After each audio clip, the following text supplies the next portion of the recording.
Nama saya WMP Januar, jabatan saya sebagai salah satu owner di Duo Coffee ini. Duo Coffee berdiri tahun 2016. Para founders waktu itu kita ngobrol, anak muda pengen punya usaha, dan kita ketemu dengan Kang Agam dari Anomali. Kita ngobrol usaha apa sih sekarang yang kira-kira bagus gitu buat kita jalanin. Dan salah satunya waktu yang kita diberitahu adalah pemain kopi itu sedikit sekali masih. Jadi kita waktu itu ya udah deh, yuk kita coba main coffee shop. Karena kebetulan salah satu sepupunya owner kami, dia adalah barista gitu, namanya Eki. Kita coba ngobrol sama Eki gimana nih caranya kita jalanin bisnis kopi. Dan Eki adalah salah satu barista pertama kita yang sampai hari ini masih ada di Duo Coffee.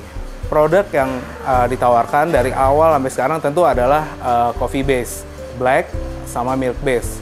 Itu selalu ada sampai sekarang karena kebetulan nama kita juga Duo Coffee gitu. Kita berkecimpung di dunia kopi. Terus kalau ditanya selling produk kita apa yang paling bagus, sekarang nomor satu tetap coffee base. Terus kemudian nomor dua kita punya minuman, salah satu minuman yang membuat kita bertahan di era pandemi yaitu adalah petik mangga. 2016 kita belum menggunakan kopi susu gula aren. Waktu itu kita masih idealis dengan kita maunya milk base.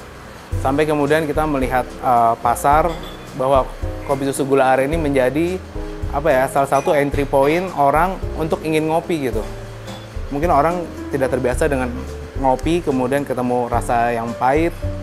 Entry point-nya adalah dengan minum kopi dengan rasa manis. Dan kemudian akan menjadi curious dan mencoba kopi-kopi yang tahapnya mungkin lebih serius. Memang target pasar kita itu sekarang range umurnya antara start 18 sampai sekitar 45 tahun. Jadi pasarnya luas tuh, start dari mahasiswa, pekerja, freelancer, ibu-ibu rumah tangga, jadi bisa arisan, bisa kerja.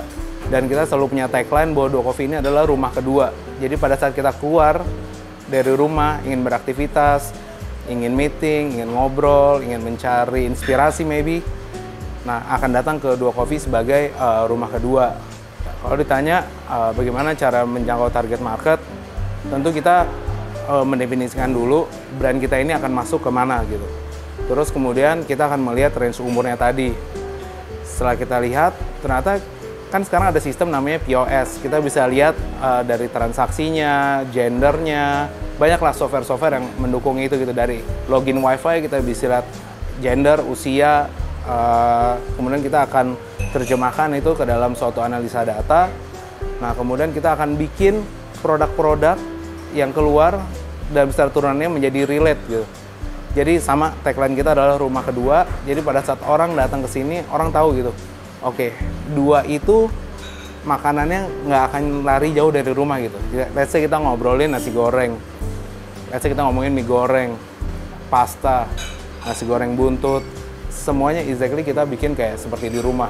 Sebenarnya keunggulan produk itu semuanya sama sebenarnya rasanya. Kalau kita ngomongin yang sekelas gitu sama Duo Coffee gitu atau kompetitor kita, tapi kita ngerasanya bahwa yang menjadi pembeda adalah hospitality, keramah tamahan, dari kedekatan kita pada saat kita service customer, terus kemudian kita menjaga kebersihan, bagaimana kita menjelaskan produk kita, bagaimana kita juga membantu mereka gitu. Misalnya kayak sebelum mereka tanya WiFi, kita udah tahu nih bahwa orang ini datang untuk kerja dan bukan customer reguler kita, dan kita akan kasih tahu, Kak, untuk password WiFi-nya adalah ini. Sesimpel itu. Basically kita akan selalu jelasin produk kita. Kita akan tanya, sesimpel kita nanya, Kak, mau kopi atau non kopi?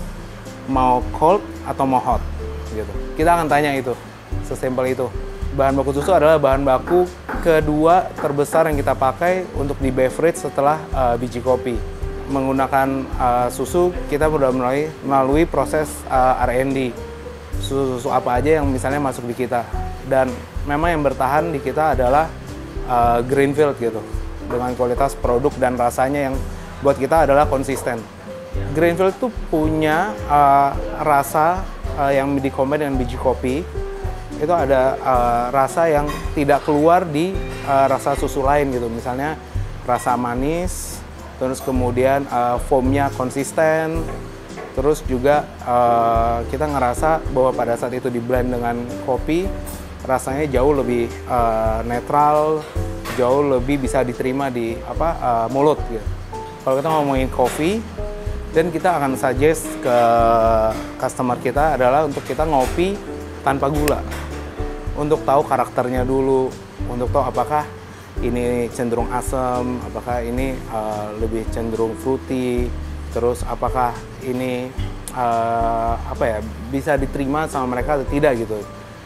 Nanti kemudian pada saat mereka request untuk di-adjust, misalnya harus menggunakan gula, nah nanti kita akan coba arahkan mereka untuk menggunakan kopi susu gitu. Kalau mereka ingin ngopi tapi tidak ingin pahit, ingin manis, oke, kita akan arahkan untuk menggunakan kopi susu. Produk baru tentunya kita akan melakukan tahap R&D. Tentunya kita akan melihat lagi dari data kita, produk apa yang menjadi unggulan kita, terus rasa apa yang dari produk-produk unggul tadi akan jadi beberapa menu. Kemudian kita biasanya akan bagikan sampel ke customer-customer kita untuk kita tahu feedbacknya. Apakah ini bisa kita rilis, apakah ini bisa diterima, apakah juga dari COGS versus harga jual apakah masuk atau tidak di pasar. Kalau kita mengenai produk menggunakan susu Greenfield di kita yang non-coffee, sebenarnya ada sih yang blend kita bikin namanya Creamy Regal. Itu isinya biskuit, terus kemudian ice cream, dan juga espresso di dalamnya. Itu rasanya segar. Terus kemudian banyak yang lain, maybe yang non-coffee kayak kita ngomongin sugus, terus kemudian ada strawberry, terus kemudian ada banana, smoothies semuanya. Saat ini kita ada 7 cabang di Jakarta dan juga di Bandung. Kemudian ke dalam tahap dekat ini, sekitar bulan Oktober awal kita akan buka di Bintaro untuk cabang yang kedua di Bintaro. Tentu di usaha F&B banyak sekali tantangannya. Semua orang bisa bikin usaha F&B. Semua orang bisa bikin maybe produk serta interior serta eksterior yang mungkin akan super bagus gitu, atau lebih bagus gitu. Yang menjadi challenge adalah hospitality. Dan yang salah satu yang lebih penting lagi adalah bagaimana membangun brand ini, arahnya ingin kemana, aim-nya apa, terus kemudian menghasilkan output apa buat kita sebagai pengusaha sehingga customer untuk datang ke brand kita.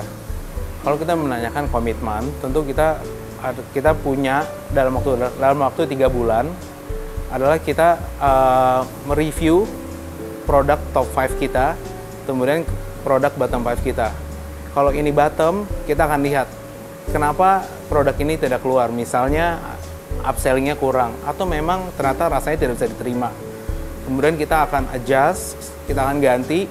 Pada saat kita mengganti, kita bisa ganti dengan ternyata rasanya enak tapi namanya tidak diterima gitu. Kemudian kita akan rename produknya. Atau yang kedua, memang produknya tidak dapat diterima atau tidak cocok dalam market kita, dan kita akan ganti dengan produk yang lebih bagus. Bagaimana cara menjaga? Tentu yang pertama adalah higienis nomor 1. Nomor 2 adalah menjaga kualitas bahan baku sehingga rasanya konsisten, tidak berubah jauh gitu. Mungkin kalau di sebagian pasar gitu misalnya, pada saat tangan yang berbeda memegang rasanya akan berbeda. Nah, tapi kita akan menggunakan training, menggunakan briefing bahwa pada saat menggunakan produk ini kita akan menggunakan scale bahwa ukurannya segini sehingga rasanya tidak akan berubah jauh. Dengan tagline brand kita adalah Dua Coffee adalah rumah kedua untuk customer kita yang kita sebut sebagai warga dua. Jadi customer bisa melakukan apapun semuanya di sini. Ya tadi saya bilang untuk meeting, untuk arisan, untuk ngobrol, mencari inspirasi gitu, curhat, pacaran, semuanya untuk di sini. Jadi makanya kita selalu menaikkan tagline kita yaitu adalah rumah kedua. Bagaimana brand Dua Coffee ini menjadi